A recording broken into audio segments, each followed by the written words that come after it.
شوفوا حبايب قلبي جمال هاي الكيكة، كيكة الألوان.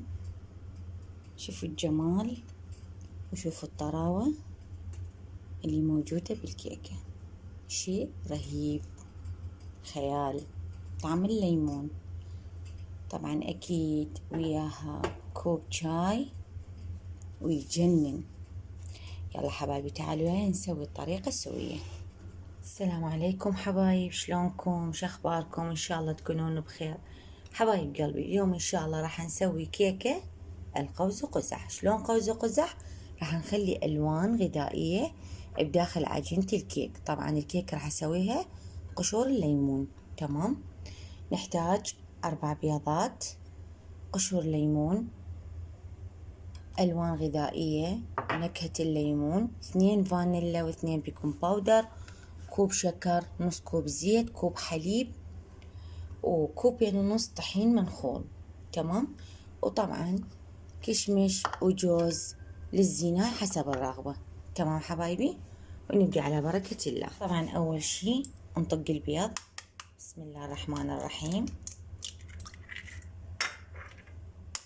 4 بيضات قلنا، هاي ظرفين فانيلا، وطبعا كوب شكر، ونخلط إلى أن يتحول لون الخليط إلى كريمي ثقيل. تمام.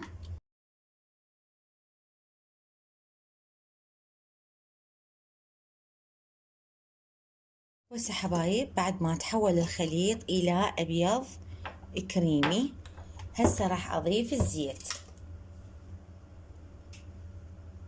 هسه نضيف الزيت وأيضا نخلط، وهسه أضيف الحليب. بسم الله الرحمن الرحيم. هنا عندنا قشور الليمون وهي تقريبا هيك خاشوقتين أكل ليمون فقط مو أكثر. تمام.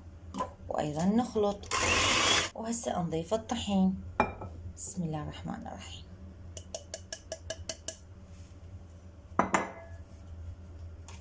ويا ظرفين البيكنج باودر. هسه حبايب ضفت نكهة الليمون. هسه حبايب نبدي نخلط الألوان، تقريبا خاشوقة مال الأكل مي مو أكثر، وراح آخذ لون الوردي نقطة من عنده مو أكثر.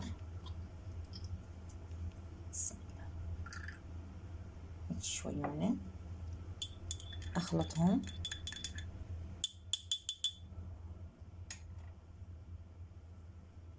وأضيفهم للكيكة. بسم الله. عندي لون الأزرق، وعندي آخر لون هو لون الأحمر. أي عودة أسوي هيك.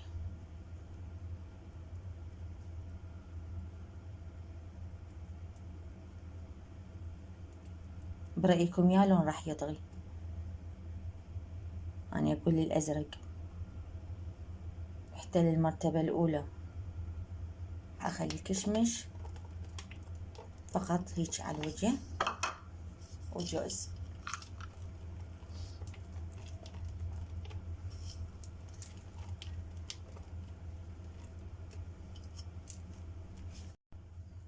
بهذا الشكل، وراح أخليه بالفرن ساعة إلا ربع إن شاء الله تكون جاهزة. بس حبايب بعد ما طلعت الكيكة من الفرن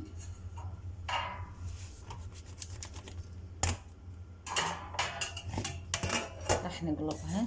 بسم الله.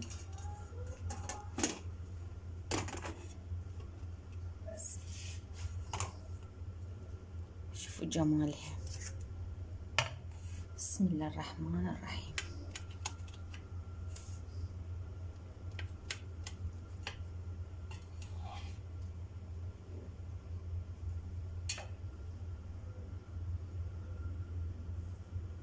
شلون كيكة سفنجة مو كيكة. شوفوا الجمال. أنا كنت متوقعة إنه لون الأزرق اللي راح يطغي، وفعلا صار على بنفسجي.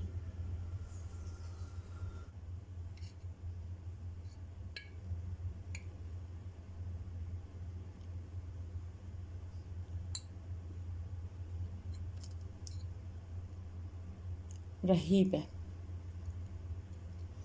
بالله الكريم، شي خيال. إن شاء الله تجربوها على هاي الطريقة وتشوفون طعمها شقد طيب.